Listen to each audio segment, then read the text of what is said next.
1492년이란 영화가 있어요. 1992년에 출시된 영화예요. 유럽에서 만든 영화인데 프랑스 배우가 주연을 하고 콜럼버스의 일대기를 그린 거예요. 그래서 제목이 1492년 땡땡하고 The Conquest of Paradise. 아메리카 신대륙을 발견해 갖고 이제 거기에 꿈을 찾아서 막 이렇게 가는 항해 모험단과 온갖 이제 역경을 겪고 이제 신대륙을 가서 하는 그런 이야기. 그다음 왕들을 설득하기 위해서 막 이렇게 여러 가지 우여곡절. 그다음에 거기에도 가톨릭 교회의 반대와 뭐 땅이 둥글다고 하는 데 대한 신념과 거기에 대한 땅이 평평하다고 주장하는 기존의 세력과의 마찰, 뭐 이런 것들을 막 그려놨더라고요. 그게 이제 전반적으로 그런 세계관들의 배경에 중세적 세계관이 있는데 그게 다 성경에 기초된 거예요. 성경에 에덴 동산에서 강이 네 줄기로 갈라져 나가고 하윌라 온 땅을 둘러고 그 금이 막 있고, 그러니까 파라다이스는 금이 있는 이제 이런 것들을 시나리오 작가가 미화를 시켜가지고 거기에 가면은 자유와 평등이 있는 나라. 그 중세에는 왕권이 절대적 왕권에 이런 데서 벗어나서 아주 평등과 자유를 찾아 떠나는 그런 콜럼버스를 이렇게 이제, 그리고 그 당시 지구가 평평하다고 하는 그런 세계관에 대해서 과학적인 둥근 지구에 대한 신념으로 막 바다 끝까지 가보는 이 콜럼버스의 과학적인 신념, 이런 것들을 그려놨는데 이 서울대학교 교수는 이제 물론 그 영화를 의식하고 전혀 한 게 아니에요. 서양사를 이제 강의를 하는데 이걸 듣고 있으면 그 시나리오 작가가 쓴 게 다 거짓말인 게 다 드러나요. 콜럼버스 이 사람은 이제 검 찾으러 간 거예요. 그 다음에 그 당시 지구가 둥글다고 하는 세계관은 그냥 일반 지식이긴 다 알려져 있는 사실이고, 또 영화 첫 장면에 보면은 지구본이 이렇게 나와 있어요. 둥근 지구본이. 어떤 학자하고 논의를 하는데 지구본을 만든 학자, 인류 최초로 1492년에 지구본을 만든 그분이 콜럼버스에게 계속 이야기를 해요. 계속 가면은 일본이 제일 먼저 나온다고. 지금까지 마테오 리치 등이 육로로 해서 중국으로 가서 정보해서 거기는 정말로 금도 많고 중국은 너무너무 잘 살고, 그때 중국이 최강대국이에요. 그때 문화적으로. 유럽은 너무 못 살았죠. 그러니까 거리감 너무 힘들고 어려우니까 배를 타고 이 반대로 가면 바로 일본이 있다고 설득해요. 그런데 그 지구본이 그 나와 영화에 이제 그런 거를 믿고 이제 항해를 이제 하는 장면이 나오는 거죠. 근데 이런 거를 중세 때 가졌던 세계 지도에 대한 강의도 서양사 학자가 쭉 이야기를 하면서 성경에 있는 세계관의 이야기가 지도를 작성하는데도 많이 영향을 끼쳐서 두 가지, 실제로 본 거하고 청량한 것, 그다음에 안 보고 못 본 건 다 성서적 상상의 세계관으로 채운 서양의 지도, 중세 지도가 형성이 됐다는 것을 이야기해줘요. 그래서 그것을 이제 보면서, 그리고 그렇게 된 데는 성서가 동쪽으로 쭉 가면 에덴 동산이 있다고 하는 이 이론, 전통적인 이론. 그래서 동쪽으로 계속 가면 에덴 동산이 나온다는 거. 그리고 그 에덴 동산은 어쩌면은 서쪽에서 가면 더 빨리 둥거니까 더 빨리 도달할 수 있겠다는 이제 이론. 이렇게 에덴 동산에 가면 뭐 있느냐? 강물이 나오는데 거기에 막 금이 막 엄청나게 많다고 하는 성경의 진술. 어디에서요? 창세기 3장. 하윌라 온 땅을 둘렀고 성경에 있는 그 진술 2장 9절 10절 11절에 이야기가 나와요. 이런 것들을 문자대로 믿는 신앙이에요. 그 당시는 문자주의, 성경에 있는 문자 그대로 믿고 그 다음에 따르는 이런 성경에 대한 역사라든가 성경에 대한 그 문자 스토리가 의미하는 뜻을 취해서 역사적인 그 시공간을 넘어서 오늘의 상황에서 그 뜻을 적용해서 찾은 해석학적 과정을 완전히 생략해버린 그냥 문자를 보고 그대로 그냥 믿는 이러한 기독교의 이런 오류들이 이제 그 당시 편만에 있었다 하는 것을 알 수가 있습니다. 콜럼부스 얘기를 왜 이렇게 이제 장황하게 이야기하느냐 하면 오늘날도 마찬가지다. 오늘날에도 성경에 있는 문자주의를 표방하는 교파가 상당히 많다, 그죠? 문자주의. 그래서 리터럴리즘이라고.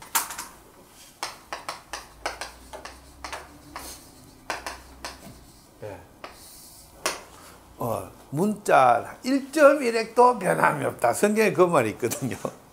그렇게 1.1핵은 그리스 말로 이오타예요, 이오타. 이렇게, 요런 게 이제, 자음 밑에, 영어로 I를 약자를 밑에다 찍어서 놓는 거. 그래서 이오타라고 그래요. 그러니까, 1.1핵 할 때 그리스 번역을 보면은, 이오타라고 돼 있어요. 요런 것 하나도 잘못 찍지 않았다. 이 말을 이제 그렇게 해석한 거예요. 성경에 있는 말을 말 그대로 믿어야 된다.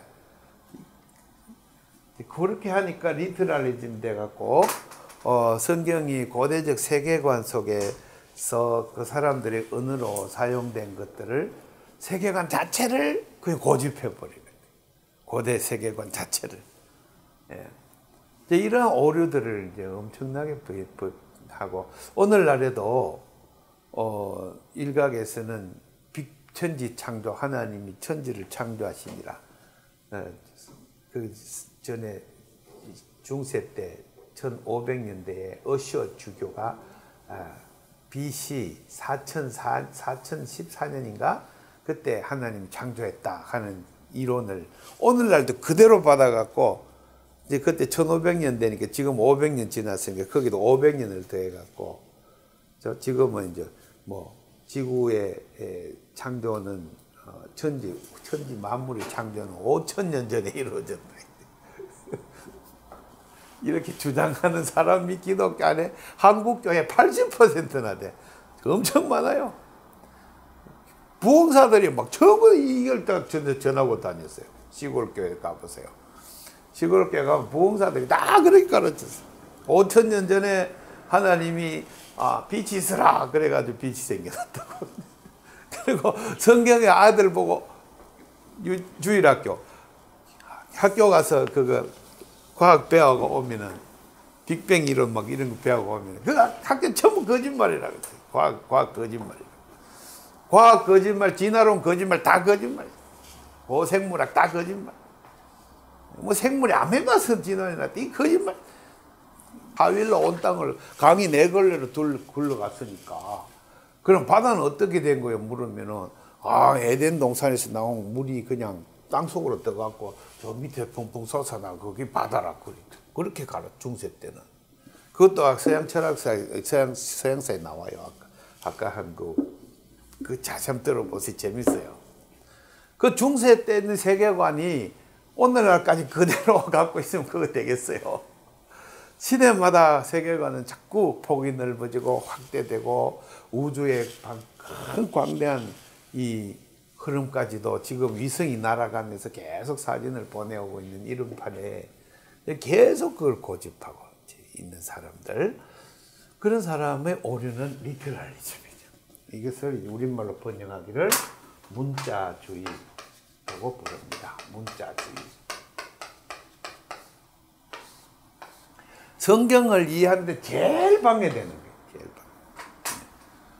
이 문자주의를 고집하는 교단이 아직도 우리나라에 큰 교단이 있어요.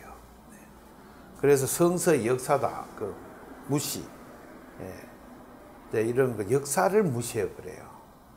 그 다음에 뭐가 남아요? 교리를 막 성경보다 더 높아. 교리. 중세 때 형성된 교리. 중세와 근세, 종교개혁 시대 때 근세에 형성된 교리. 이것만 붙들고 이것만 붙들고. 그러니까 이 시대에 변화되는 모든 상황에 전혀 반응을 못하는 아주 화석화된 교회. 거기에 이제 교인이 나가면은 이제 처음에 예수 믿으면 막 은혜가 넘치잖아요. 구원받은 기쁨, 막 그냥 감동. 그게 유지가 안 돼요. 좀 있으면 이제 쓱 식으면서 이상하게 돼버려요. 안 맞으니까. 처음에는 막 감동이 되고 눈물도 나고 막 회개하고 구원받은 기쁨이 있는데 2, 3년, 3, 4년 지나면 이상하게 안 맞아. 그러면 신앙이 빅 식어요. 식으면 어떻게 돼요? 감동이 없으니까 교회에서 이제 말씀 부리기 시작하지. 옆에 있는 집사하고 싸우기 시작. 네가 잘났네, 내가 잘났네 이렇게 돼. 성경을 이해하는 데부터 고리를 제대로 끼워야 된다. 그래서 생각을 많이 할수록 기독교인들이 생각이 깊은 사람이 돼요. 영어로 thoughtful. 생각이 깊은 사람. 그래야지 덕을 끼칠 수 있어요. 그래서 세상에는 어떠한 이야기를 해도 다 그것을 이해하고 수용하고 그 다음에 그것을 해석해 줄 수 있는 그런 폭넓은, 넓다는 뭐예요? 큰 덕자 아닙니까? 덕이 있다, 덕망이 있다. 그게 사람이 크다는 뜻이거든요. 사람이 커야 돼요. 기독교인데 사람이 커야지.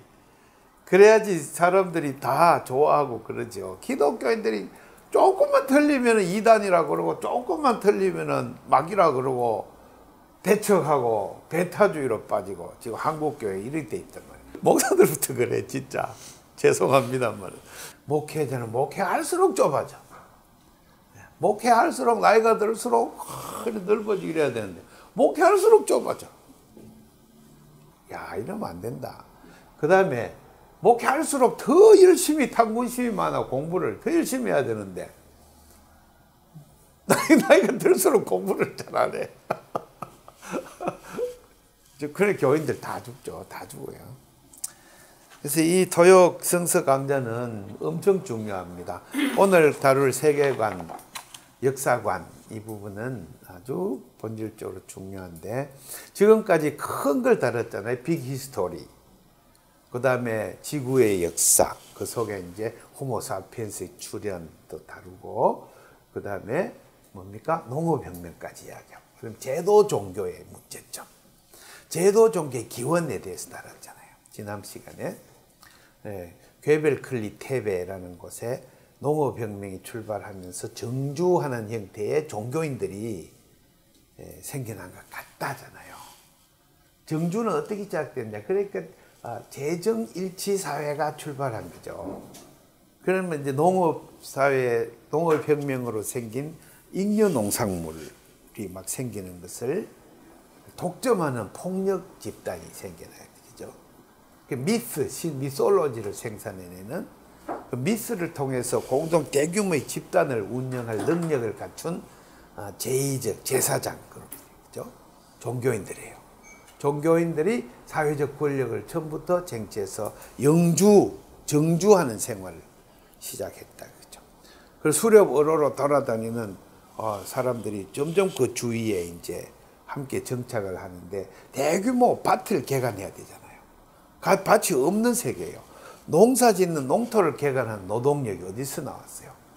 한두 사람이 개간 못해요. 집단 노동이. 노예 노동이 출발해요. 그래서 고대 사회는 전부 노예 노동으로 출발하는 거예요. 고대 사회. 노예제 사회가 구축이 되는데 노예제 사회가 구축되는 것을 가만히 관찰해 보면은 BC 만년에 농업혁명이 일어난 다음에 BC 3000년경에 이르러서 절정에 이르는 거다. 그죠? 3500년경에 소위 말해서 성곽을 둘러찬 이상한 형태의 주거 형태가 나타나요. 성벽을 막 높은 성벽을 둘러찬 그런 주거 형태. 그것을 성이라고 부르고 다른 말로 도시라고 부르고 그리스 말로 폴리스라고 부르고 히브리 말로는 이르라고 부르고. 그 다음에 라틴어는 시비스. 그게 이제 시티가 되는 거예요. 시티, 영의 시티. 도시의 기원이에요. 도시의 기원. 그게 이제 도시의 기원은 뭐예요? 도시는 이상한 형태 아닙니까? 일정한 구획 안에 구획을 쳐놓고, 예, 이 구획 안에 일하지 않는 사람이 사는 거요. 유한 계급이 사는 거예요. 레저 클래스죠. 레저 클래스. 네. 이 안에 이제 왕과 제도 종교, 제사장, 이 공존의 상류 사회를 형성하는 거죠. 원래 종교는 근본의 사회의 상류 사회를 형성하도록 돼 있어요. 역사가 참 입증되는 걸 보면 제사장에서부터 왕이 나왔어요. 왕에서 제사장이 나온 게 아니에요. 재정일치사회. 우리나라도 신라시대 이전에 삼만사회에 소도 등등을 운영하고 전체 했던 샤만들이에요. 샤만들. 샤만에서 왕들이 나오는 거예요. 그리고 국가의 이념체계도 종교인들이 만드는 게 미솔로지. 미스라는 것은 이야기라는 그 이야기 여러 가지 체제. 신들의 테오고니, 신들의 발생학. 그 다음에 하나의 국가의 왕의 발생학, 예? 왕의 탄생론. 이런 거 전부 다 미솔로지에서 나왔죠. 영웅의 출현. 그죠? 이거 모든 미솔로지가 공통된 점을 갖고 있어요. 그래서 이 도시라는 이상한 형태가 BC 3500년경에 예, 창세기 4장 17절 에녹성, 이건 고고학적으로 에리두, 지금 이라크 남부 지방에 있는 최고의 가장 오래된 도시의 발굴지입니다. 에리두 도성입니다. 시티입니다. 시티. 이 에리두를 기점으로 해서 유프라테스 티그리스강 주변으로 막 도시들이 확 이제 막 남발그름이 아니고 뭐 우후죽순처럼 막 세워져 나가요. 이 시대가 이 청동기 말기입니다. 청동기 중말기. 그래서 청동기에서 철기 시대로 넘어가는 BC 1000년 이쯤 히타이트 제국에서 철기 문명이 시작되면서 터키 중부, 그 다음에서 쭉 퍼져 나가잖아요. 철기 나가면서 이제 더 제국이 큰 규모로 발달해 나가는 거죠. 다시 말해서 전쟁 기술이 발달하는 거예요. 성경의 창세기 4장에 보면은 이 에리두 도성에는 라멕이라는 자가 살아요. 가인의 후에 5대 성. 라멕에 가면은 여기에는 철공업이 발달해요. 철공업. 네. 그래가지고 뭘 생산했느냐? 무기 생산해요. 무기 생산. 클레이 그래가지고 무기. 그죠? 그 생산이 나와요. 그래 도시는 생태를 처음부터 이것은 성벽을 둘러찬 것인데 그것은 방어용이에요. 방어용 주거 공간이에요. 그 다음에 방어용은 뭡니까? 나가 침략용 주거. 침략은 뭡니까? 영토 획득. 절대 영토 획득. 땅을 사유화하는 거죠. 원래 이제 우리 구석기 시대다 신석기 말기까지도 땅에 대한 사유관념 없어요. 왜? 수렵, 어로, 재치는 계절 따라 기후 따라 자꾸 움직여가기 때문에 땅은 등기할 수도 없고 등기할 생각도 없어요. 땅은 다 공유예요. 하나님이 토지는 다 공유로 공개념이 토지 공개념이에요.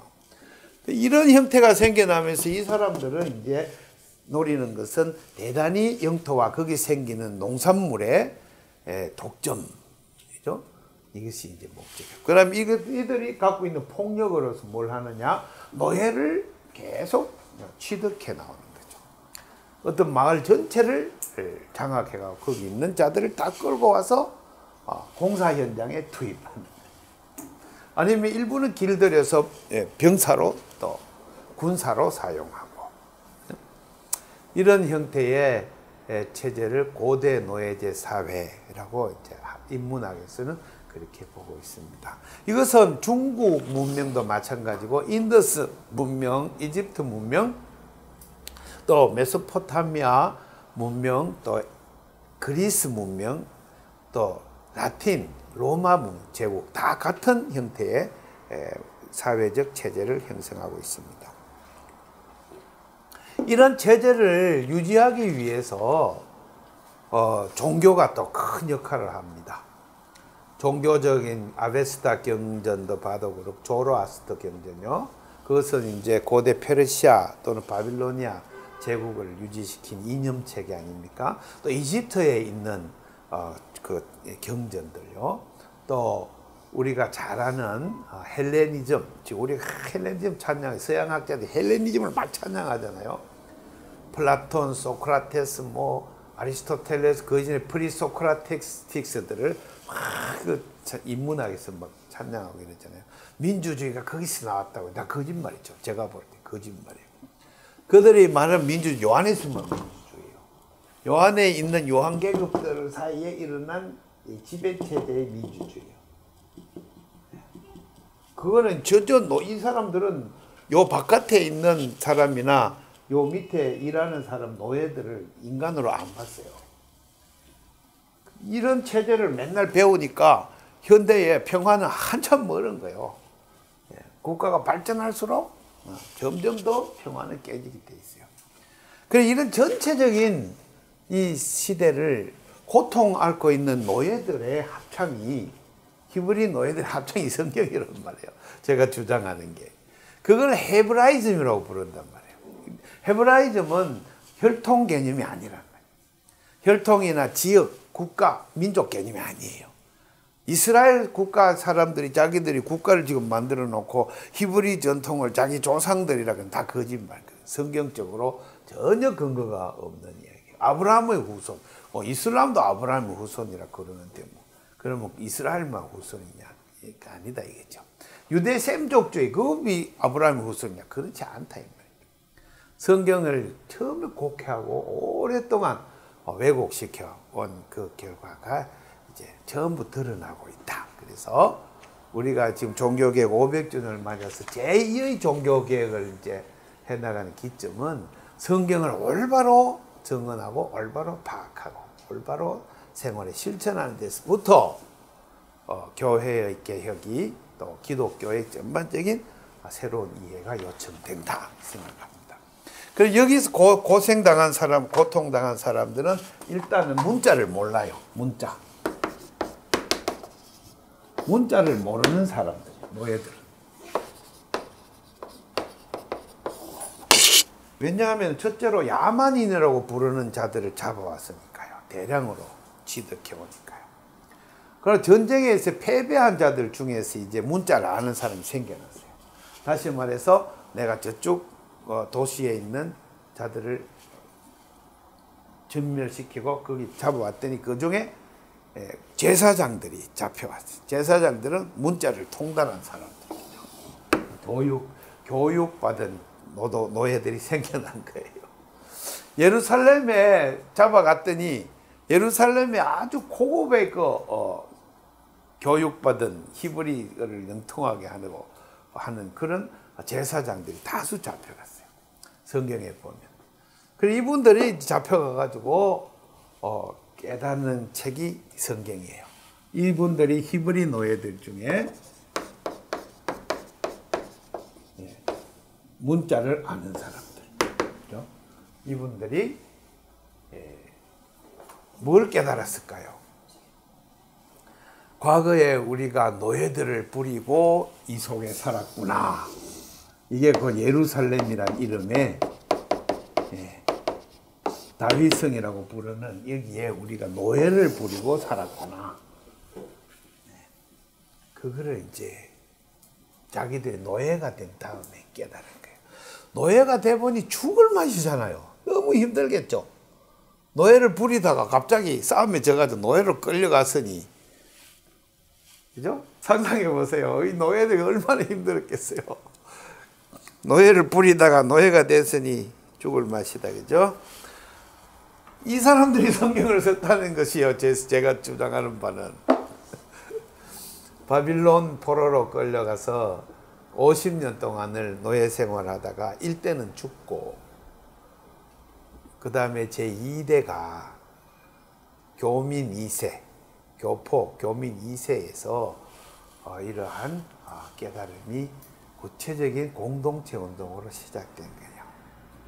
첫째로 예배를 드려야 되겠는데 여호와 하나님 신앙을 보존했는데 그 여호와 하나님의 신앙의 그 실체가 우리 조상들이 가졌던 그 내용은 아니더라, 이 얘기 각성에서 나오는 거예요. 그래서 여기 살려면 예루살렘 신전에서, 솔로몬이 만든 예루살렘 신전에서 여호와 하나님을 국가 수호신으로 변절시켰어요.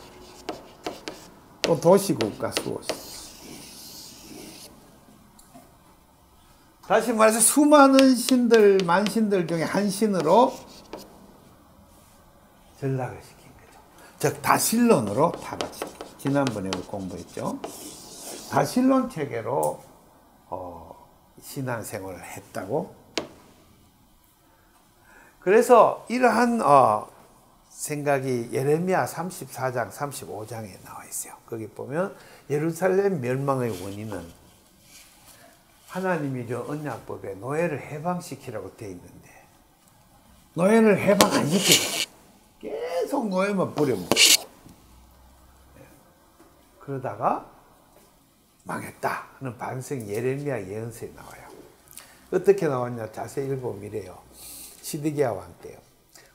바빌론 군대가 쳐들어와 엄청난 세력을 갖고 쳐들어오니까 반성을 해본 결과 아이고 성경에 노예를 해방시키라고 했는데 전부 귀족들이 다 노예를 부리고 있으니까 안 되겠다 하면서 모여가지고 우리가 말씀을 안 지켜서 이 재난이 닥쳤으니 지금이라도 말씀을 지킵시다 하고는 노예를 다 해방시켜줘요. 전부 다. 해방시켜주고 회개했더니 희한하게도 바빌론 군대가 싹 폐각을 해버리는 거예요. 이거 역사적 사실이에요. 역사적 일반 역사에 입증되는데. 그래서 하나님의 구원을 찬양하면서 이제 노예를 부리지 말고 살아야지. 말씀을 지키자. 그러면서 사는데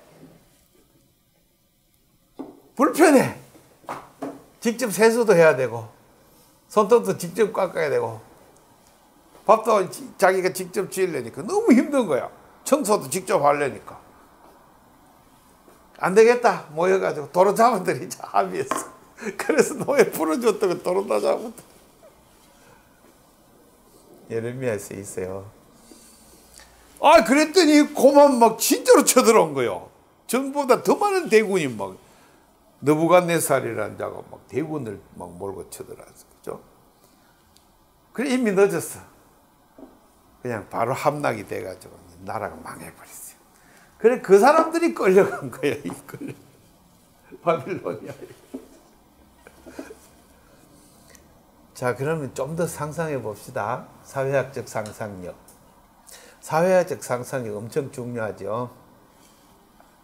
고대 노예제 사회에서 어떤 한 집단이 노예를 해방시키고 노예제를 폐지해야 된다고 주장하면 어떻게 되겠어요? 이 노예 부리는 사람들이 반체제 인사잖아요. 반체제 잡아지고 없애야 돼. 반체제. 거기 자꾸 확산해 나가면 어떻게 돼요? 그런 이야기가 자꾸 확산돼 나가. 이러면 대대적인 국가적 박해가 들어가겠죠. 그게 기독교 박해의 본질이에요. 이게 이제 신약 성경에서 보면은 훨씬 더 정교하게 되어 있습니다. 하나님 주 안에서는 노예나 자유인이나 차별이 없나니 그래 버렸단 말이에요. 바울 사도가. 이런 얘기를 막 로마 제국 노예제 사회인데 막 도시마다 다니면서 개척교회를 해갖고 막 맨날 설교하고 이러니까 누가 교회 많이 나오겠어요? 노예들이 많이 나오지. 속에 안 맺힌 노예들이 교회 막 들어오는 거야. 평등하다고. 사람 누구나 평등하다고. 또 여자나 남자나 차별이 없다니 이럴 뿐. 여자나 남자 가부장 사회인데 여자들은 하나의 가축처럼 여겨지는 그런 가부장 사회. 일부 다처제 사회. 여자나 남자나 차별이 없다니. 그리스도 안에서는 차별이 없다. 이게 이제 어디서 나오는 거 이 사상이 전부 구약 성경에서 구약 성경을 정확하게 읽어낸 예수님, 구약 성경의 삶을 그대로 실천한 예수님, 그리고 그것을 이제 바리새주의에 있다가 그것을 확연히 팍 깨달아 버린 바울, 어느 날 갑자기 깨달아 버렸대 예수님을. 그래서 삶을 전격적으로 전환시켜서 이 평등과 사랑과 평화와 자유의 이 공동체에 관한 이론을 막 전파하며 다닌 사람들이. 그게 바로 구원이라고. 그게 구원이라고 막 전하고 다니는 사람이 바울이죠. 베드로고 바울이 사도들이에요. 그게 초대교회의 실체이지요. 그런데 이게 구약 성경에서부터 나왔다는 것은 누가? 바로 이러한 글자를 아는, 글자를 안다는 게 굉장히 중요해요. 히브리어 글자는 다윗 시대 때 처음 창제된 거요. 이스라엘 역사가 왕국사로 시작될 때. 그리고 왕국이 생겨야 글자가 생겨요. 왜냐하면 궁중 기록을 남기고 국제 조약을 체결할 때 글자를 남기고 또 신전에 가서 그 나라 말로 또 뭔가 이렇게 기록을 남기고, 근데 왕이 칙령을 하면은 그 칙령을 문서로 전국 행정관에게 전달해야 되고, 이게 전부 문자의 발달에 아주 획기적인 역할을 하는 것이 국가의 성립이에요. 국가. 그 이전에 국가가 없었죠. 시족사회, 부족사회 때 국가가 없죠. 그래서 문자가 막 발달하기 시작합니다. 수메르 문명이에요. 수메르. 이거보다 더 원초적으로는 상행위, 교역행위, 즉 쌀 5가마에 주고 정수로 이제 토판에다가 쌀가미 5개 이렇게 써야 받아가지고 뭐 이런 것, 거래, 상거래로 이제 수메르 문명이 문자가 시작됐다 그러는데, 이것이 아주 정교하게 문자로 발달하는 것은 국가, 도시국가의 출현에 따라서 문자가 발달한다. 그래서 이것을 가리켜서 우리말로 문명이라고 번역한단 말이에요. 문명. 좋은 뜻으로. 글자. 그러나 문명, 글자라는 것은 요새 언어학의 연구 결과도 나오지만 아주 폭력을 정대시키는 아주 악한, 인간의 악하게 만드는 게 문명이에요. 왜냐하면 이 안에 폭력 체제를 유지하고 종속시켜야 되니까. 그 다음에 그 전에 더 나가자면 지난번에도 말했지만 이 자료도 많이 넣어놨습니다. 언어가 어떻게 발달하는 거예요. 원래 언어가 없었는데, 구석기 시대 때 언어가 없었거든요. 인간은 어떻게 언어가 이렇게 정교하게 발달했는가. 처음에는 그냥 언어가 어버버 뭐 이렇게 좀 더 발달해가지고 뛰어라, 서라, 뭐 사냥할 때 쓰는 언어. 이 정도 의사소통이 그렇게 됐대요. 이렇게 언어가 또박또박 이렇게 분절되고 많은 어휘들이 생겨나고 한 것은 후대의 영향이야. 문자가 생기면서 더 언어는 더 정교하게 발달하고 나중에 문학이 형성이 되고 서사시들이 나오고 그렇게 이제 문학이 형성이 됩니다. 이제 이런 것들을 이제 이 시대에 바시구리 노예가 불려진 시대는 언제입니까? BC 6세기 아닙니까? 6세기 이후. 왜냐하면은 이 나라가 예루살렘 멸망당한 게 586년 BC. 586년 망했습니다. 그리고 최초의 성경이라는 형태가 이제 컴포지션, 저작되어진 것이 추정컨대 한 530년 내지 또 500년 이쯤에 성경이 기록되지 않았을까? 그 추정을 할 수가 있어요. 여러 가지 증거가 있어요. 그런데 문명사적으로 너무 재밌는 건 이때 공자님이 기록 나오고 맹자님도 활동하고 이때의 리그 베다 등등의 인도의 경전도 그때 이 시대 때 저기 플라톤 막 활동하고 소크라테스 막 활동하는 이런 시대예요. 그 다음에 팔레스타인 넘어서 저기 이라크 문명 이쪽에서도 이 시대의 경전들이 막 아리안족들의 경전이 막 형성이 돼 문자로 정교하게 발달하는 그런 공통된 문명의 현상이 나타나는 거죠. 사무엘 헌팅턴의 그 책에도 보면 이러한 현상을 동시에 이렇게 일어나는 현상을 서로 묻는 교류가 없었는데도 일어나는 이 현상을 참 이상하게 생각하고 있어요. 그러니까 문명의 교류와 융합과 이런 걸로 설명을 하려 했지만은 사실 그 다른 학자들이 또 비평을 받은 거예요. 그거는 객관적인 증거가 없어요. 그러니까 무슨 문자를 발전시키자 해서 무슨 교류해서 생겨난 게 아닌 현상이에요. 이런 것 때문에 또 무슨 또 신비주의적 경향도 이제 생겨나기도 합니다. 자, 그러면 이제 오늘 이야기할 그 기초가 지금 마련이 된 셈인데요. 이제부터 이 BC 6세기에서 5세기까지 발전되는 그 상황을 성경 안에서 이제 보도록 하겠습니다. 지금은 매크로 크게 보았는데 이제부터 마이크로 좁게 빅뱅 이후로 계속 생각해 보세요. 아주 인류의 역사에 BC 500년이라는 것은 아주 눈 깜짝할 사이에 전개되는 일입니다. 사실 크게 보면은. 그리고 이 시대 때 무엇이 결정적으로 성경을 나오게 만들었는가.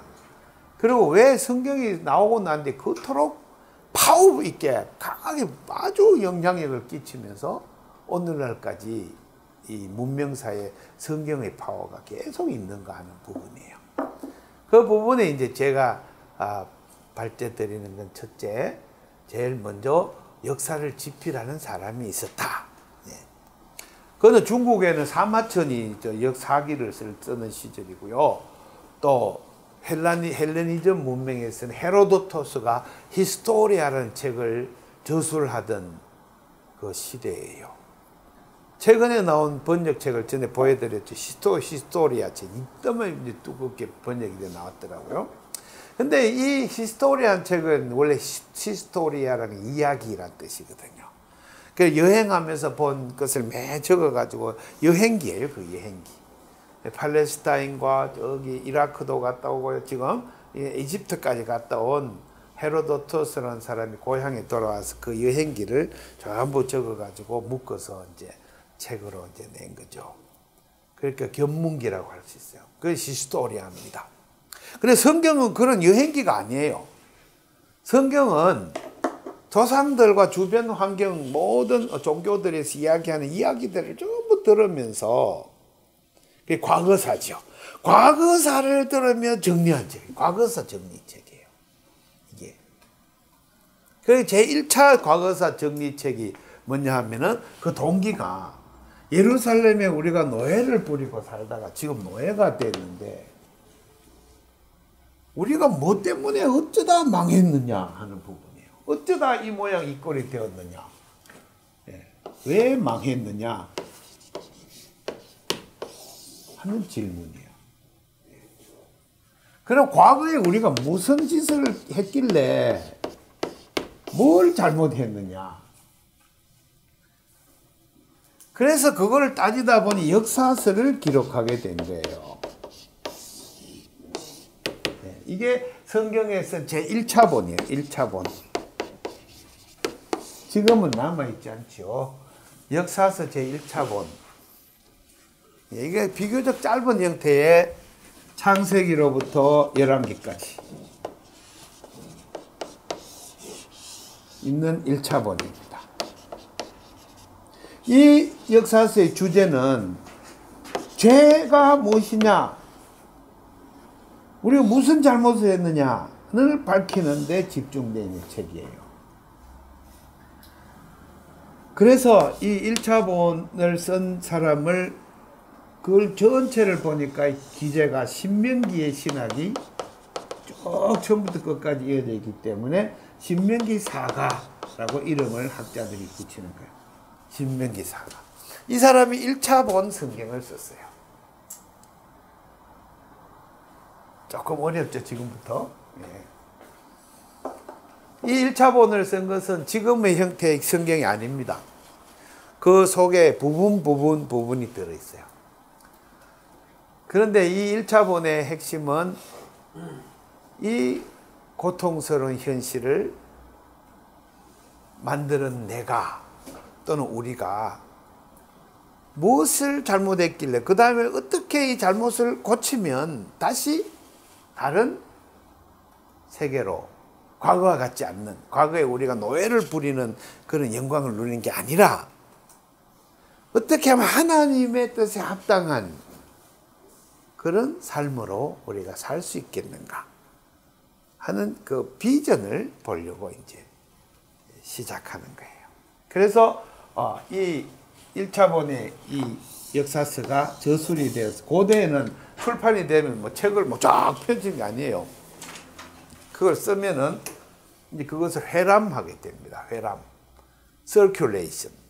그럼 오늘날처럼 뭐 독서 클럽 만들어가 회람을 그런 게 아니에요. 문자를 다 알지 못하기 때문에 문자 교육이 항상 선행돼야 되고요. 그럼 이 문자 교육이 이루어지는 곳은 어디냐면 디아스포라 공동체, 다른 말로 하면 커뮤니티, 다른 말로 마을, 노예 집단이 사는 마을, 커뮤니티에서 이루어지는 거예요. 그러면 문자 교육의 동기는 뭐냐? 이 1차본을 읽어야 되겠다고 하는 지도자들의 네트워크에서 결의한 거죠. 그래서 바빌로니아 포로민들 마을의 지도자들은 이 아이들에게 문자 교육을 전문적으로 시키기 시작했어요. 그래서 글자가 더 발달하게 됩니다. 문자가 발달하게 됩니다. 성서는 일련의 역사관이 발전해 온 과정을 노정하고 있다. 시대 순으로 볼 때 가장 먼저 신명기 사가의 역사서가 있었고 200년 후에 역대기 사가의 역사서가 저술되었다. 이 두 가지 역사서를 토대로 토라, 곧 창세기, 출애굽기, 레위기, 민수기, 신명기로 구성된 현재의 오경이 생겨났다. 이 세 가지 역사서들에서 역사관의 발전상을 관찰할 수가 있다. 이 영어로 The Formation of the Pentateuch라 그래요. 오경의 형성 과정에 대한 연구.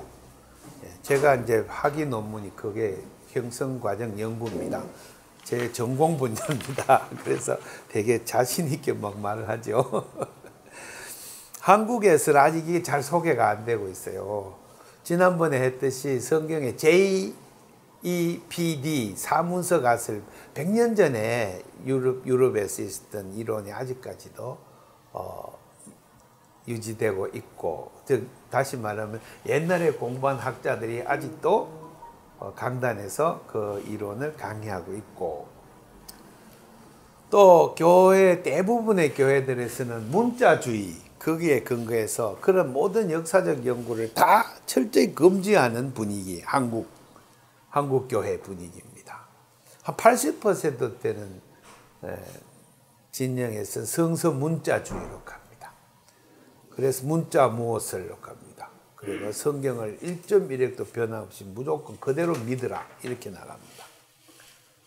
거기에서는 어떠한 발전 학문적 연구도 더 할 수가 없습니다. 그래 한국 교회의 정체성은 이러한 학문의 정체성과 맞물려 있다 하는 것을 이제 제가 늘 이야기를 하고 목사님들하고 같이 공부를 하고 있습니다. 신명기 사가의 역사서 그러면은 자 봅시다. 창세기에서 쭉 내려가고 11개까지 11기서까지. 그러면 창세기는 발생, 그죠? 여기는 멸망입니다. 망.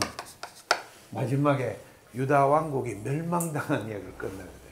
포로로 끌려가갖고 왕이 포로 감옥에 갇혀 있다가 감옥에 37년 동안이나 갇혀 있다가 그 왕이 바뀌면서 바빌로니아의 왕이 바뀌면서 석방이 되었다. 그 얘기로 끝나요. 여호야김 왕이 석방이 되었다. 그걸로 끝나요.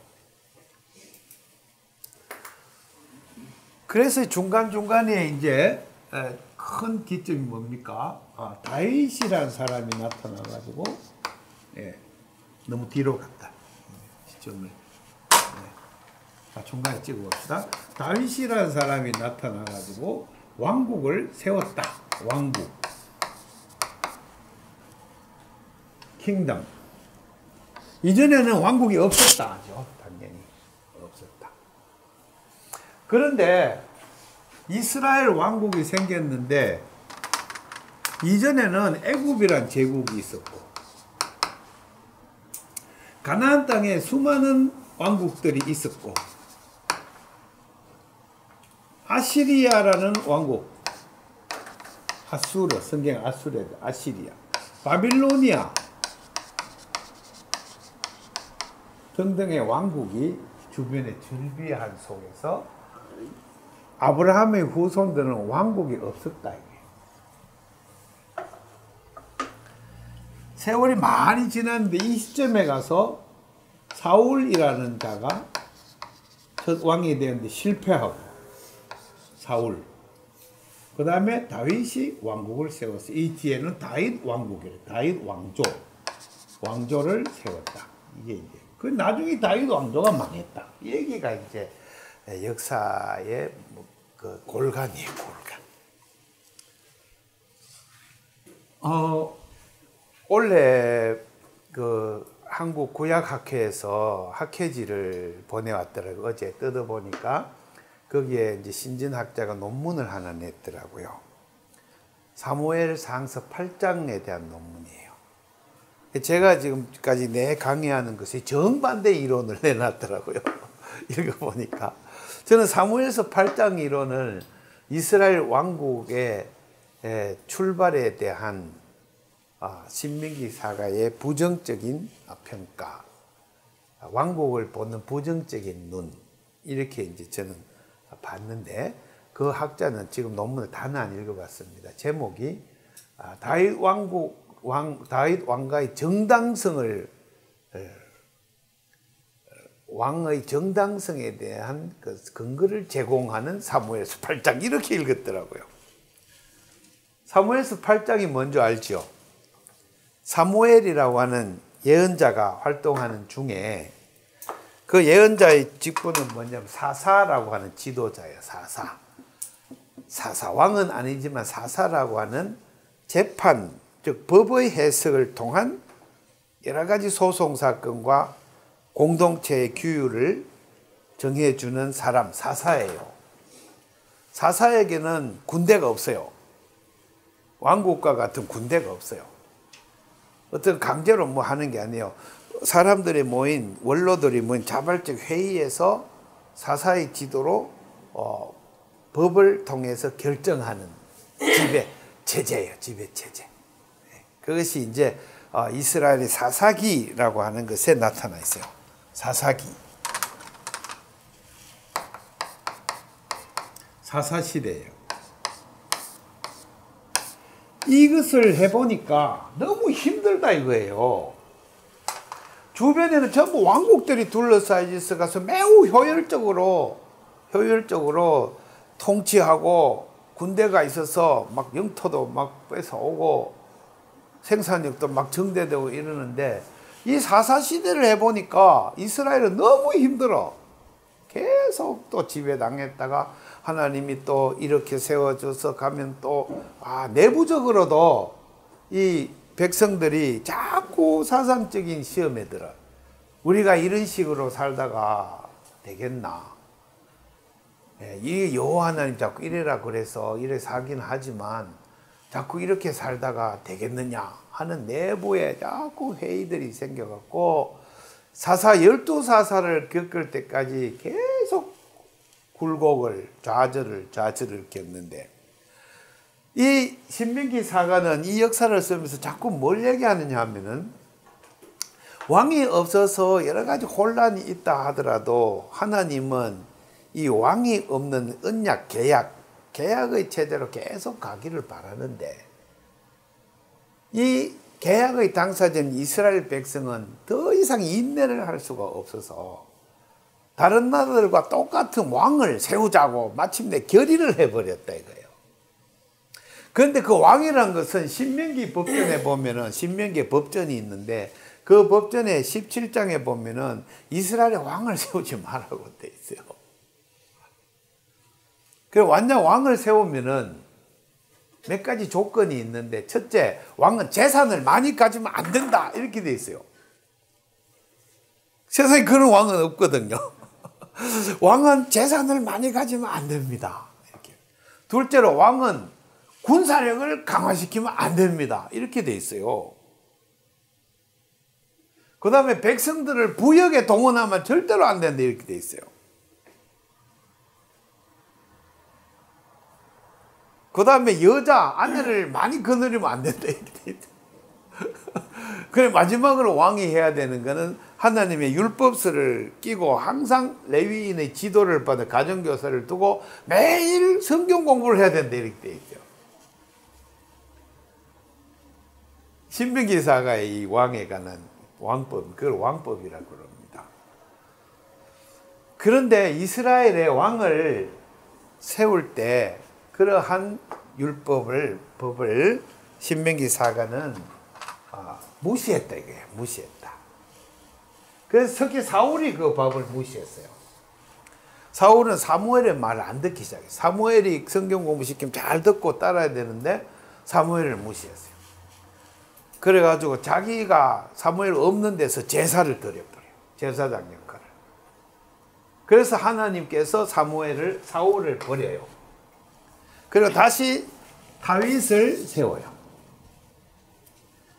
다윗은 임금이 될 때까지 사울에게 엄청난 박해를 받는데 그것을 하나님 다 보호해 주셔갖고 그 기간에 다윗은 하나님을 잘 섬기고 잘 따랐는데 저가 임금이 된 뒤에 드디어 우리아라고 하는 부하의 아내에게 마음이 뺏겨갖고 자기 부하를 살해하고 그 여자를 아내로 맞이했어요. 이런 폭력 행위를. 그로부터 버림을 받아요. 버림받아요. 다윗. 이게. 그 다음에 아들 솔로몬. 다윗에게 아들이 많이 있었는데 솔로몬이 하는 과정에 다 죽어요. 다 죽어. 다윗 아들 다 죽어요. 솔로몬이 남은 아도니아마저 형마저 딱 죽여버려요.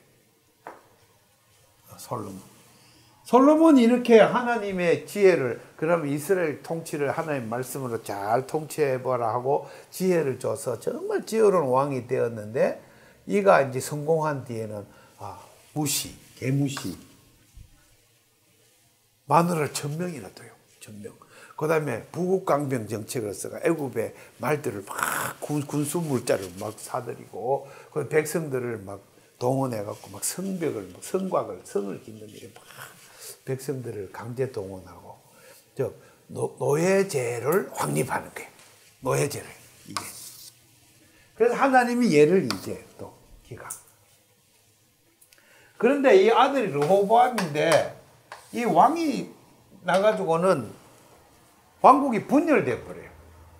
얘가 지금 완전 부국강병 정책을 쓰면서 젊은 진취적인 그 기상을 가진 사람들을 모아가지고 노인들, 전통을 중시한 노인들을 무시하니까 나머지 이스라엘 11지파가 독립해 나가고 이 왕국이 분열, 두 개로 남과 북으로 쫙 갈라져요.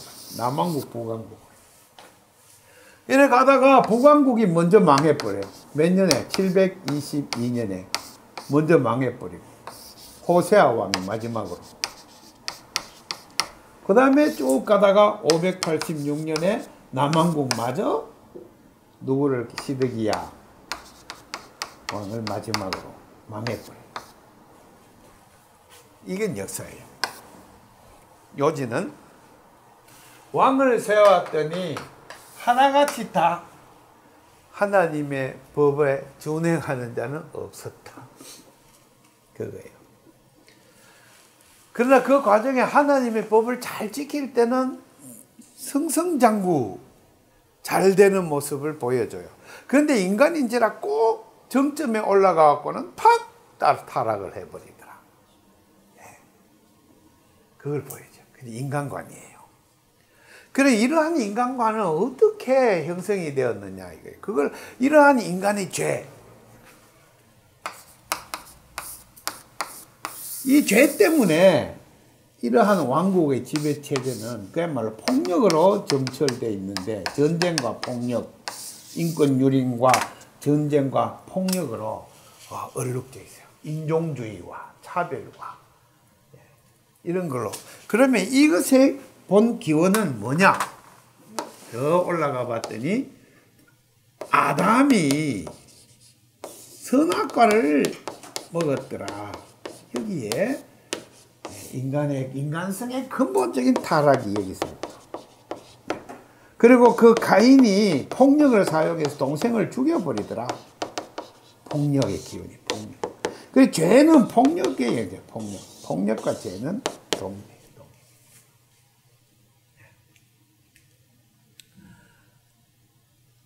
그게 이제 인간에 대한 반성을 하기 시작하는 거예요. 역사관이에요.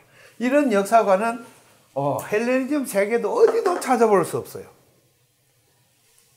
아까 말한 그 폴리스 안에서의 헬레니즘의 세계는 폴리스에 있는 영웅들의 찬양기로 일색이 되어 있어요. 영웅 찬양기. 그것은 길가메시 서사시도 마찬가지. 수메르 문명권의 도시 문화를 이루는 곳의 영웅 찬양기예요. 길가메시 같은 거대한 힘을 가진 영웅이 왕이 되어가지고 엔키두와 더불어서 진리를 향해 영생을 향해 찾아나가는 그런 모험을 시작하더라. 모험담, 영웅. 예? 그 다음에 이쪽에 헬레니즘 시대에도 스파르타쿠스의 영웅전, 그 후대에 나온 거지만, 그걸 더 올라가면은 뭡니까? 스파르타쿠스라는데 플루타르쿠스 영웅전 이런 거. 또 더 올라가면은 그리스 신화 같은 데도 전부 영웅주의로 가득 차 있어요. 그래서 왕을 찬양하는 것, 서사시, 또 힘센 자의 찬양, 이것은 나중에서 니체에게서 나타납니다. 니체의 초인에 대한 강조가 헬레니즘으로 회귀하는 그 모습을 보여주고 있어요. 어쨌든 이러한 움직임, 강자 숭배, 영웅 숭배, 이런 것에 대한 인간에 대한 그 소위 소수 엘리트에 대한 찬양의 역사관이 이 성경의 역사관에 와서는 근원적인 회의로 갑니다. 영웅들의 문제점이에요. 그러면 이제 질문이 또 어떻게 나왔냐면은, 그러면 하나님은 도대체 누구신가? 아니, 하나님은 여호와, 야훼, 여호와 하나님 도대체 누구신가? 왕국 시대 때 우리가 여호가 누군지 몰랐구나. 그래서 이제 예언서라는 것이 등장합니다. 예언서. 신명기사가 예언서예요. 여기에는 첫째 사무엘, 초대 예언자죠. 엘리야, 대표적인 예언자. 엘리사. 근데 이게 부강국, 이때는 사사시대 때. 그 다음에 더 내려간 왕국시대 때 아모스 부강국, 호세아, 미가, 이사야, 뭐 이렇게 예언자들. 이 예언자들의 핵심은 뭐냐면은, 우리가 여호와를 몰랐으니 지금부터 여호와를 알 때 힘써 알아보자. 이게 예언의 핵심이에요. 여호와 하나님 누구냐 하는 문제예요. 그럼 무슨 얘기냐면, 역사가는 관찰하기를 이 장관 세월 동안 망할 때까지도 이 이스라엘 백성이 여호와 하나님 누군지 몰랐다는 거예요. 그 말은 무슨 얘기냐면은, 시내산에서 여기서 애국하고 중간에 시내산에서 계시의 사건이 있었는데, 광야에서 그때 주어진 법이 십계명과 언약법인데 이거를 몰랐다 이거예요. 오랜 세월 동안. 그래서 역사가의 사명은 이거를 이제 제시하겠다 이거예요. 그래서 앞으로 이거를 잘 지키면 다시 망하는 일은 없을 것이라는 거예요. 그것을 언약의 재계약 갱신이라고 이제 부르는 거예요. 그러면 이게 뭐냐는 거예요. 그래서 역사서를 쓰는데, 신명기 사가는 이 아직 십계명 부분을 요약 정리하지를 못했다. 학자들은 그렇게 봐요. 그래서 이 신명기 사가의 부분은 십계명 아직 아니었다. 이 언약법, 계약법이 포로, 디아스포라 유대 마을의 하나의 향약과 같이 circulation 되었는데 그 목적은 첫째 목적은 안식일 날 모여서 예배드리는 예배용이에요. 왜냐하면은 디아스포라에 사면 예배드릴 길이 없어요. 고대의 세계는. 고대는 희생 제사를 드려야 되고 신전이 있어야 되거든요. 신전에 제단이 있어야 돼요. 그런데 디아스포라는 국가를 상실했기 때문에 노예에 끌려간 자들은 자기들 고유의 종교를 유지할 수가 없어요. 특히 바빌로니아에서는 마르둑 신을 섬기도록 강요되었고 다른 신을 섬기다가는 사형을 당하고 철저히 금지됐어요. 종교적 탄압을 받았거든요. 이런 상황에서 이 여호와 하나님을 알되 힘써 알아서 하나님이 누군지를 이제 겨우 깨닫게 된 사람, 그 사람들이 이것을 유대인의 아이덴티티로 비로소 알고 자손 때대로 가르쳐서 복된 삶을 살게 해야 되겠다. 내 아들 내 손자 때는 망하지 말고 복되게 살게 해야 돼. 만대에 복되게 살게 하려면 어떻게 해야 되느냐? 이 하나님의 법을 깨닫게 해야 되겠다. 그러면 어떻게 해야 되느냐?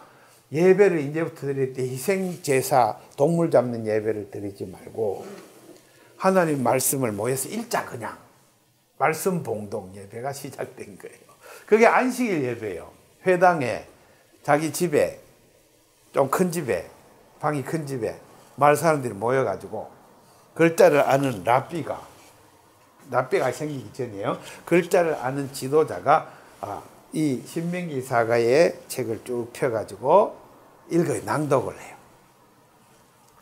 그때 이제 뭐라고 가르치냐면 우리는 희생 동물 예배는 못 드리더라도 이 성경이라는 말도 없었죠. 이 글을 하나님의 법을 소리내서 읽으면 이때 하나님이 성령이 임재하고 하나님이 현존이 임재하기 때문에 그것은 이 광야 시대 때 우리가 회막에서 예배 드린 것과 똑같은 그 효과가 있다. 이렇게. 그러니까 안식일을 무조건 잘 지켜야 돼요. 안식일은 노예들이 막 험하게 일하는 그 날 하루를 쉬는 날인데 이 하루를 꼭 쉬어야 된다. 쉬어서 나와서 그 다음에 뭘로? 하나님 말씀으로 이 험한 이 세계 속에서 이 하나님을 깨닫는 공부를 정기적으로 부단히 해야 한다. 이게 안식일 준수의 법의 요지예요. 그래서 쉰다는 샤바트 개념은 그냥 레저하고 노는 개념 이상으로 이 세상의 모든 사상과 철학과 분주한 데서부터 일탈하는 시간이에요. 그리고 원천으로 하나님의 뜻의 원류로 돌아가서 내 영혼을 쉬게 하는 거예요. 내 육체도 쉬고 영혼도 쉬고. 사실 노예제 사회 때는 어떻습니까? 못 쉬죠. 지 맘대로 쉬어요. 못 쉬어요. 노예들이 어디 쉬어요? 함부로. 못 쉬죠. 노동자들도 근대에 와서야 겨우 노동휴일을 갖다가 국가 합법적으로 쟁취한 건 100년밖에 안 된 얘기죠. 어디 노동자가 함부로 쉬어요. 예. 그런데 뭘 의미합니까? 디아스포라 공동체의 자치기구가 생기기 시작했다는 거예요. 자치기구. 다시 말해서 혹독한 그런 노예 생활이 아니라 페르시아 시대 때 넘어갔고는 이 바빌론 시대 때 억압받던 노예들이 커뮤니티, 마을을 형성해서 살기 시작했대요. 예. 우리나라의 부곡 이런 것처럼 쌍놈들이 사는 갑바치 마을 이런 식으로. 그래서 그 살면서 자치기구를 이제 형성을 했다고 볼 수 있어요. 그래서 도시를 향해, 도성에 향해서 예컨대 뭐 쟁기 청개를 빨리 만들어 와라. 그러면 그걸 막 같이 해서 쟁기 청개를 만들어서 또는 무기 뭐 화살 촉을 뭐 만 개를 만들어라. 막 만들어 버려. 이런 형태의 자치기구가 이제 그 바빌론 도시 주변으로 이렇게 형성이 되었다. 마을 노예촌이 형성이 되었다. 그죠? 요새 루브르 박물관과 대영제국 박물관의 고고학팀이 집중해서 발굴하고 있는 게 노예촌 발굴입니다. 이때까지는 도성 발굴에 집중했어요. 성곽을 발굴하고 귀족들 왕터는 어떻고 뭐 신전 어쩌고 이렇게 가다가 그것들을 다 기록된 문서들하고 같이 있으니까. 즉 문자는 지배자들의 전유물이었어요. 모든 역사의 기록과 이런 건 다 지배자들이, 왕과 귀족들이 써놓는 엘리트의 무기였기 때문에 소위 말해서 노예들과 하천민들의 역사는 존재하지가 않았죠. 그러니까 근대에까지 와서도 인류의 역사는 거의 엘리트 사관의 역사라고 볼 수가 있죠. 그런데 지금 이제 노예들을 틀을 막 발굴하면서 여러 가지 이제 연구 결과물들을 지금 고고학계에서 내놓고 있습니다.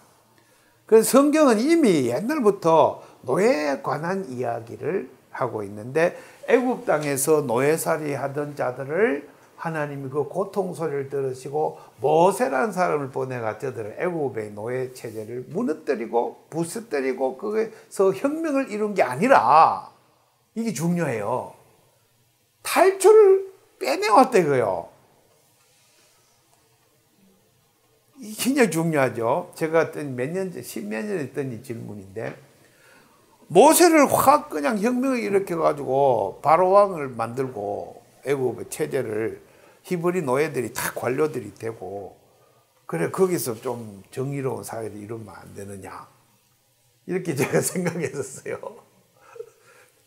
그래서 성경을 하필 끌고 힘든 광야로 끌고 나와가지고 이렇게 광야 40년 동안 다 죽게 만드는 하나님, 이렇게 생각했어요. 그런데 이제 어느 날 기도하다가 또 느낀 거예요. 야, 그렇구나. 광야 생활 40년 죽은 이유가 애굽에 있는 사상 체계를 못 버려. 네. 첫째, 식생활 안 바꿔요. 둘째로 인간에 대한 이 사랑하는 훈련이 전혀 안 돼 있어요. 걸핏하면 원망하고, 걸핏하면 또 이웃끼리 소송 싸워. 예, 광야에 텐트를 쳐놨더니 하루 종일 재판하느라고, 출애굽기 18장 모세가 아무 일도 못해 재판하느라고. 소송도 싸고 소송이 생기니까. 그러니까 그 재판을 효율적으로 하려고 1000부장, 100부장, 50부장, 10부장의 관료를 세워. 관료제도가 도입돼. 왜? 자꾸 싸워서. 이러한 형태의 people, 인민들을 가지고는 애굽 땅 권력을 잡아놓으면 또 다른 애굽이야. 또 다른 애굽. 예. 그 모세도 가나안 땅에 못 들어가. 왜? 백성을 지도하면서 막판에 민수기 20장에 가건 제왕적인 모습을 변해버려요. 자기 백성들 가리키 이 놈들아 악한 욕을 막 XX 욕을 하면서, 예. 하나님 말 안 듣고 막 지팡이를 들어가 2번이나 막 바위를 때려쳐가지고 물을 내고, 그 다음에 자기의 권력을 막 과시하고 이런 형태가 나타나요. 하나님은 그러한 모세를 이제 가나안 땅에 못 들어가게 막아버려요. 성경에 있는 이야기예요. 다시 말해서 오랜 세월을 거쳐 피플들은 훈련돼야 된다. 성경은. 그럼 한 사람 한 사람이 다 완벽한 자기 완결적 사랑에, 요새 말하면 민주적인 인품과 민주적인 신념으로 잘 훈련된 사람이 되도록까지 역사의 과정이 있어야 한다는 게 성경의 뜻이에요. 이 얘기를 이제 신명기 4가 이때는 아직 나오지 않았어요. 그 뒤에 오경이 형성될 때, 특히 광야 40년이라는 이 신학이 들어오고 이 십계명이 들어오고 하는 시대, 즉 상당히 오랜 세월이 지나서야 P라고 하는, 빨간색으로 P라고 하는, 이거 오경을 저자라고 이제 저는 그렇게 봐요. 이 분이 또는 어떤 공동체, 이 집단이 지금 신명기 사가의 이 초본, 이거 초본이죠. 이걸 정보 개작했어요. 이걸 현재의 모습으로, 현재의 오경으로. 그 현재의 오경이 생긴 건 아마도 조정건 때 BC 400년경 이후가 아닐까, 이렇게 보여져. 독일의 에카르트 오토라는 신학자와 또 지금 현대에 이제 유럽, 미국에 있는 아주 기라성 같은 신학자들이 거의 이런 쪽으로 합의를 보고 있어요. 현재의 오경은 그 이전에 있었던 짧은 형태의 역사서를 정보한 것이다. 그런데 정보한 것에 무슨 영향이 있었냐? 중간에 역대기가 들어요. 역대기. 역대기라는 역사서가 또 하나 있는데 이것은 오경이 아니에요. 히브리 성경에 제일 뒤에 붙어 있어요. 제일 뒤에. 그리고 이 역대기는 주제를 보니까 북왕국, 왕국 이런 거 다 생략해버려요. 전부 다 생략. 자잘자잘한 사건 다 생략. 특히 북왕국 때 4월까지 다 생략해버려요. 역사서를. 그 다음에 어디서부터 쓰느냐? 다윗부터 써요. 역사서를. 역대기사가. 다윗부터 쓰는데 어디에 초점이 맞췄느냐? 예루살렘 성전을 부각시켜요. 성전.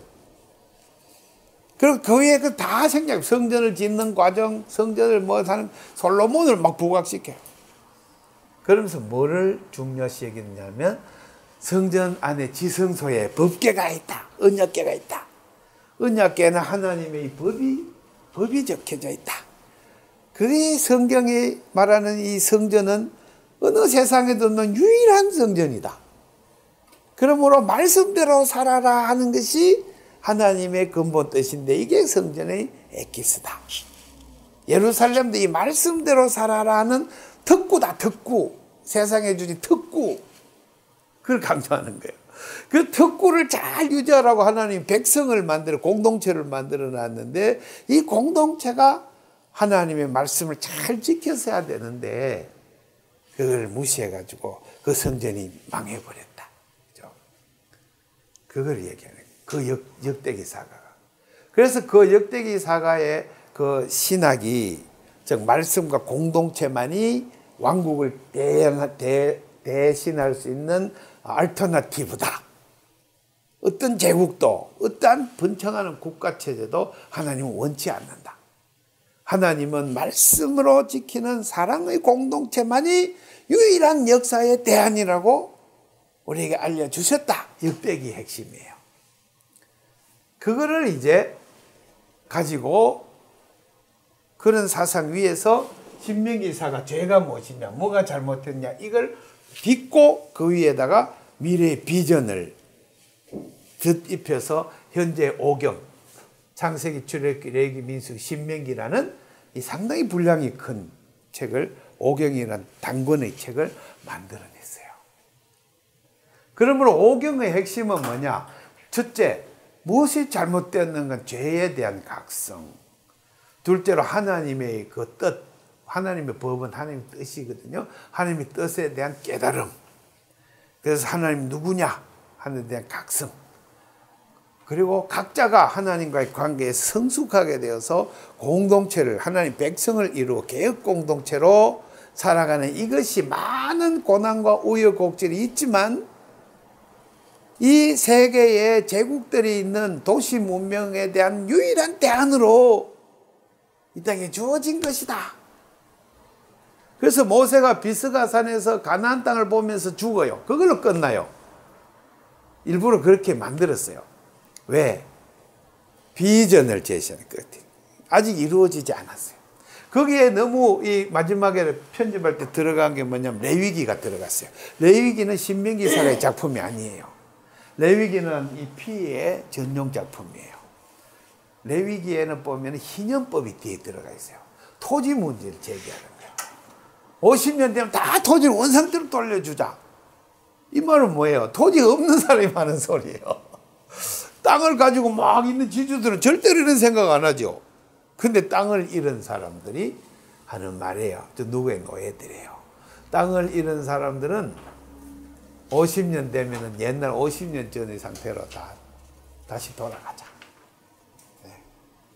그리고 다시 또 시작하자. 이게 이번에 제가 1.1x 썼을 때 염두에 둔 에비온, 가난한 사람이란 개념이 그거예요.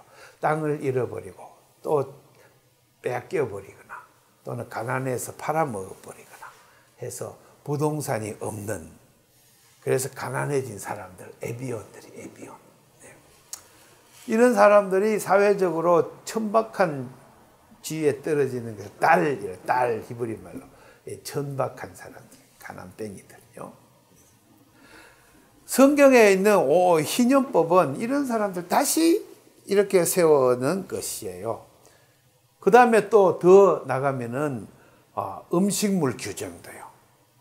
육식에 대한 거부감을 강하게 표현하고 있어요. 고기는 웬만하면 먹지 말아요. 성경에. 특히 돼지고기는 먹지 마라 이렇게 다. 뭐냐, 고대 문명에 있어서 기본으로 육식을 하는 것은 뭡니까? 축산업이죠. 축산업. 성경에는 축산업에 대한 강력한 거부가 있어요. 동물 잡아먹는 거, 그것도 집단적으로 도살하는 거, 이런 거에 대한 강한 거부감이 있어요. 예를 들어 볼까요? 야곱이가 베델로 안 돌아가고 뺑뺑 돌다가 세겜이라는 도성 근처에서 무슨 직업을 가졌냐면 숫곳이라는 곳을 지나가 우릿관을 치더니 그곳에서 가축을 치더라 이렇게 돼 있어요. 베델로 안 돌아가요. 왜냐하면 베델에 돌아가기 뭐 여러 가지로 여호와 하나님에 대한 실망이 커요. 야곱은 너무 고생을 많이 했기 때문에. 그래 여호와 하나님이 축복의 하나님을 인정 못하는 거예요. 자기가 라반 밑에서 모았던 재산도 다 뺏겼어요. 에돔한테 바치느라고. 에스한테. 재산을 한 3분의 1은 다 날려 먹었어요. 그리고는 이제 베델 여호와 하나님하고 관계하기 싫은 거예요. 안 가요. 그래가지고 정주를 시도해요. 세겜 도성 옆에 정주하면서 자기가 택한 산업이 축산업이에요. 우릿관을 짓고, 축산을 왜 해요? 도시에 육류를 공급하는 직업이에요. 도시에. 그래서 도시가 있으면 도시 주변에 축산업이 항상 따라다녀요. 그래서 여호와 하나님의 백성인 야곱이가 축산업을 시도한 것은 뭘 의미해요? 하나님의 백성이 되는 그 비전을 포기한 거죠. 그랬더니 어떻게 됐어요? 창세기 34장에 외동딸 디나가 그 도시 안에서 들려오는 여러 가지 아름다운 이야기를 듣고 관광하러 도시에 들어갔다가 도시를 선망하고 하면서 들어갔다가 강간을 당해갖고 이제 적당히 또 타협하려고 그러는데 오빠들이 칼을 차고 들어가가지고 좀 할례 받으라 해놓고는 싹 다 죽여버려요. 대학살 사건이 일어나요. 도시 주변에 살다.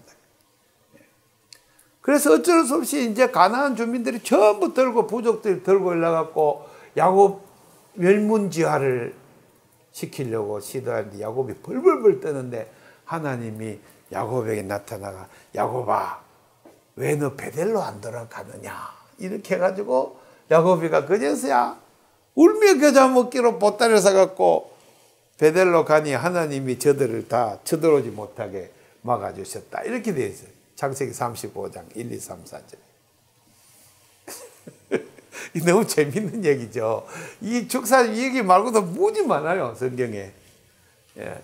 그 창세기 1장 29절에 이 피가 창세기 1장을 써서 제일 앞에 성경 서문으로 딱 박아 놓는 게 첫째 날, 둘째 날, 셋째 날, 이 제일 나중에 쓰여진 거예요.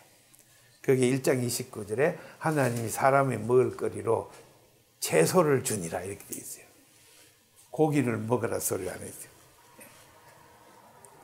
그래 하나님을 사랑하면 할수록 자꾸 채식으로 바뀌어진다, 그죠?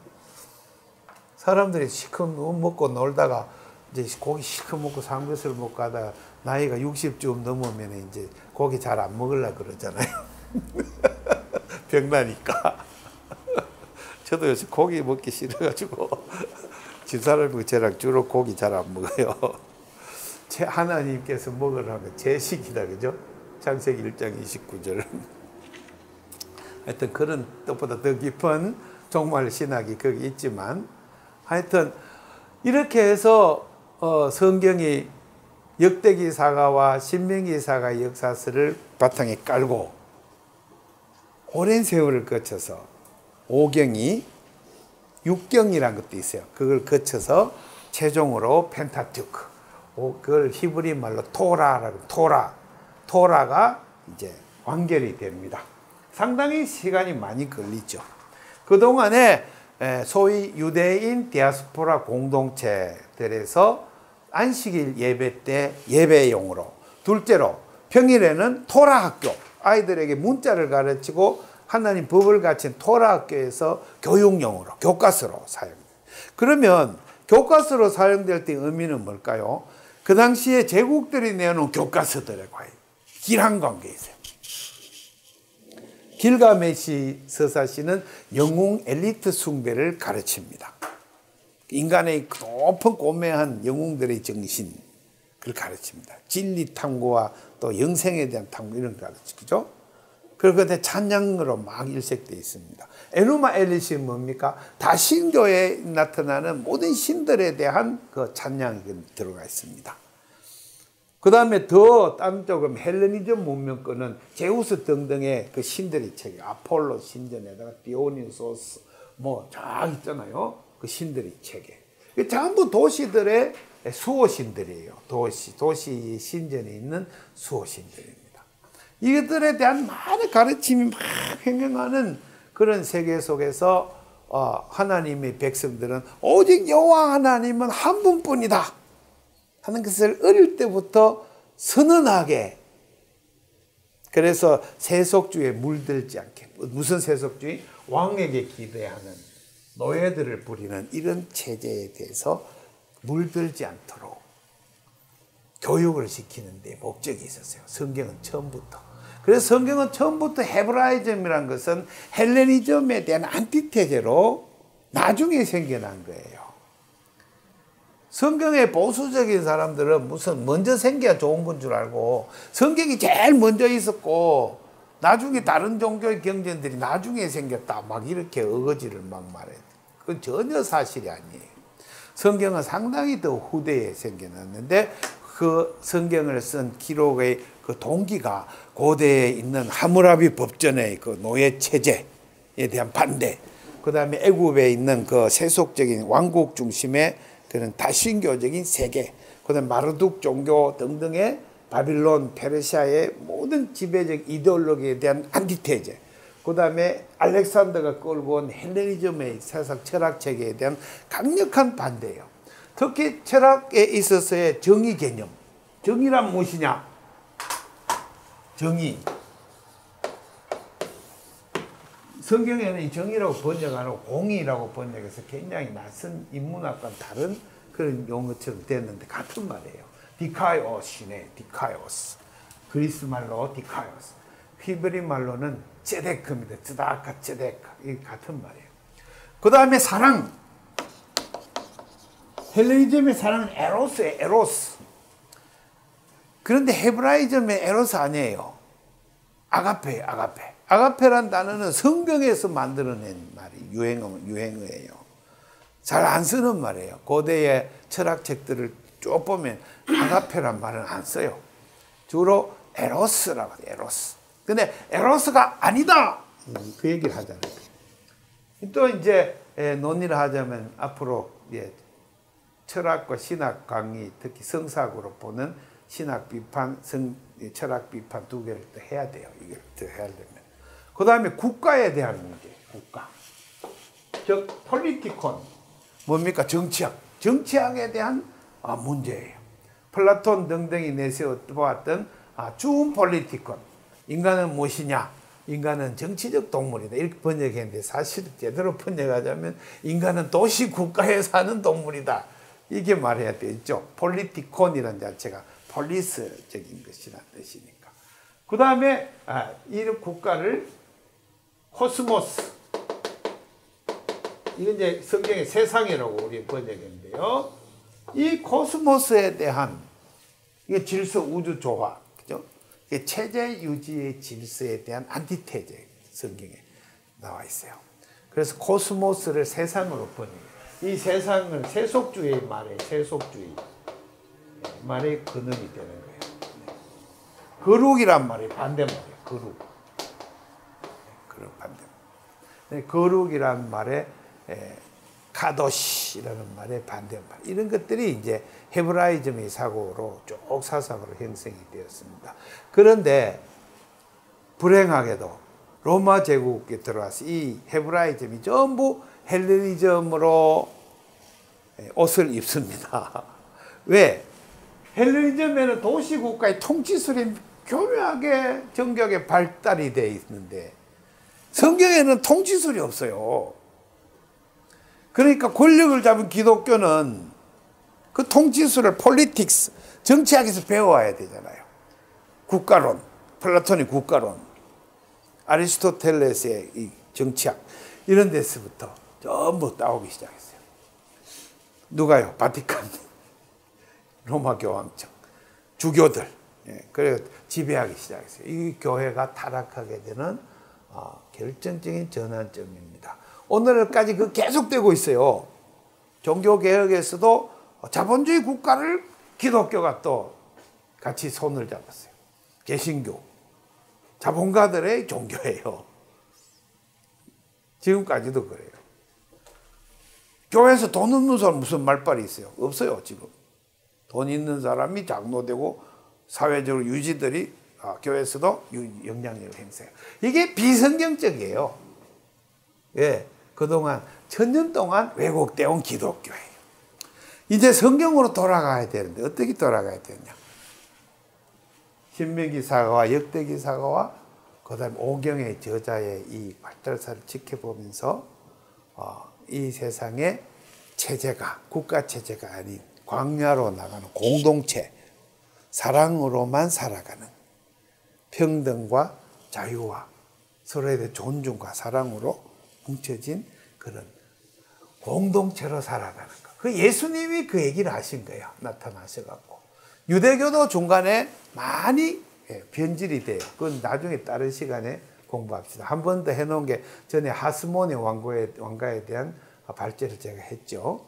그때 완전히 유대교 자체가 국가의 통치기관으로 변질해 버리는 것입니다. 그 다음에 더 나아가 또 그 나라가 망했어요. 예수님 시대 때는 로마 제국이잖아요. 그때 헤롯과 로마의 지배 때는 이 바리새주의, 유대주의가 메시아의 도래를 기다리며 유다 왕국의 독립을 막 다시 또 선동을 했어요. 전혀 성경하고 관계없는 거예요.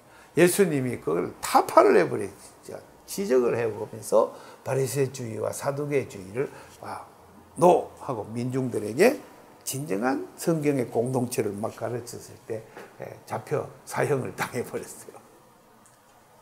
그걸 끝나지 않고 오순절 다락방에서부터 공동체 운동이 사도들로 인해서 전 세계로 퍼져나갔다. 그죠? 그게 성경의 이야기입니다. 우리가 오늘날 교회가 어떻게 돼야 되는가? 근원적인 문제를 짚어봐야 되겠습니다. 저는 교회를 왜 이렇게 열심히 충성을 하느냐? 교회야말로 역사의 희망이기 때문에 그렇습니다.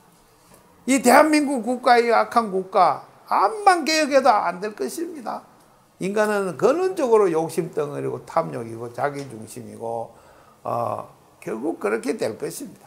그러나 이 나라를 살리는 유일한 것은 수십만 개의 사랑으로 살겠다고 훈련된 민주의 공동체가 온 땅을 가득 채워야 돼. 개척교회를 무지무지 많이 해야 됩니다.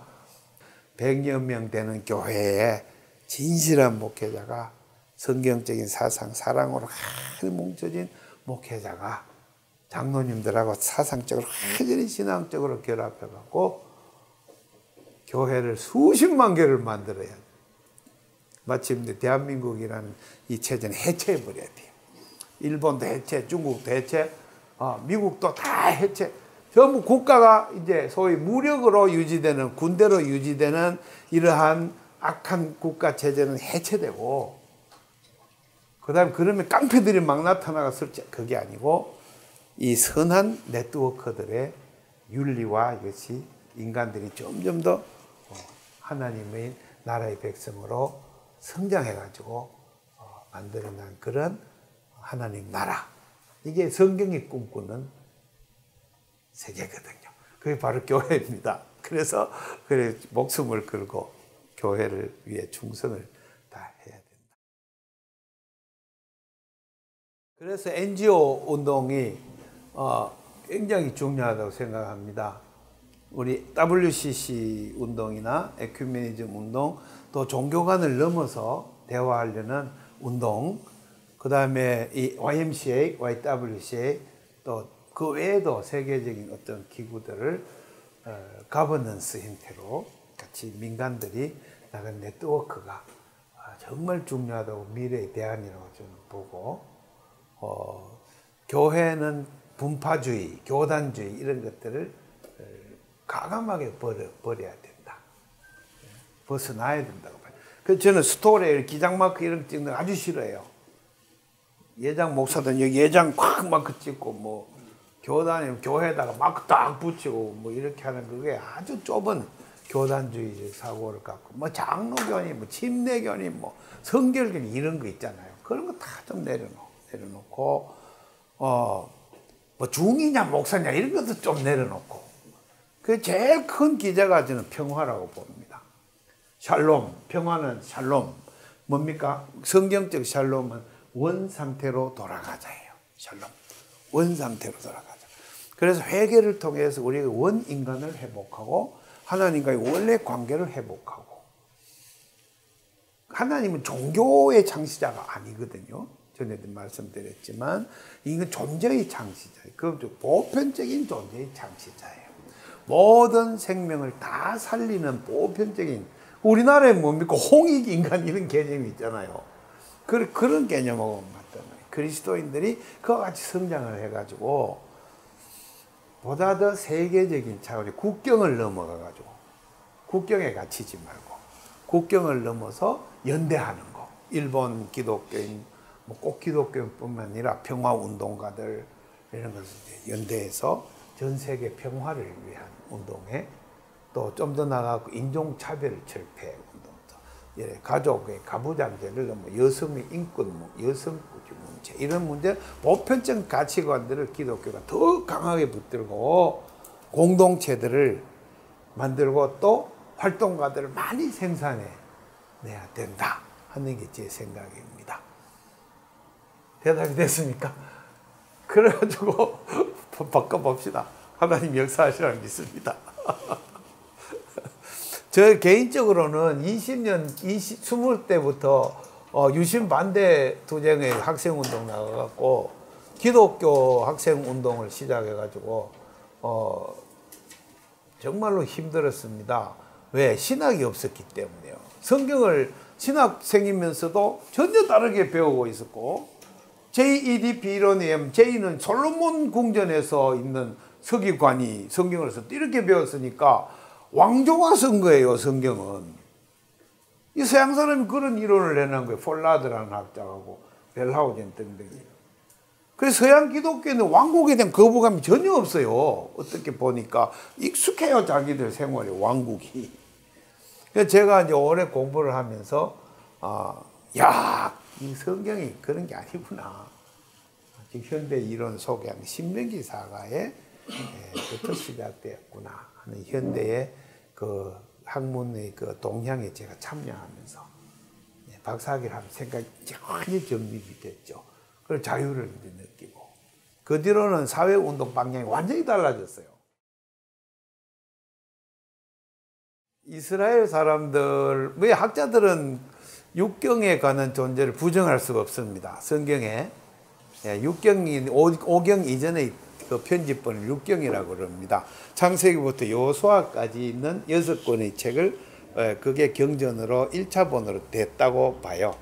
왜냐하면은 창세기 끝에 요셉이가 죽으면서 내 해골을 가지고 나가라 유언을 했는데 여호수아서 제일 24장에 보면은 이스라엘 백성들이 요셉의 해골을 갖고 온 걸 그때 비로소 세겜의 무덤에 묻었더라 이러고 끝나요. 그러니까 그 폴라드가 그걸 보면서 창세기부터 여호수아까지 원래 한 스토리 라인이다 이렇게 본 거예요. 그런데 그 뒤에 이제 5경으로 줄어진 계기를 신명기 끝까지 잘란 것은 모세가 비스가산에서 미래의 땅을 바라보면서 죽는다 하는 그 부분을 또 이론이 나오고 5경으로 6경에서 5경으로 발전했다는 이론이 정착이 된 거죠.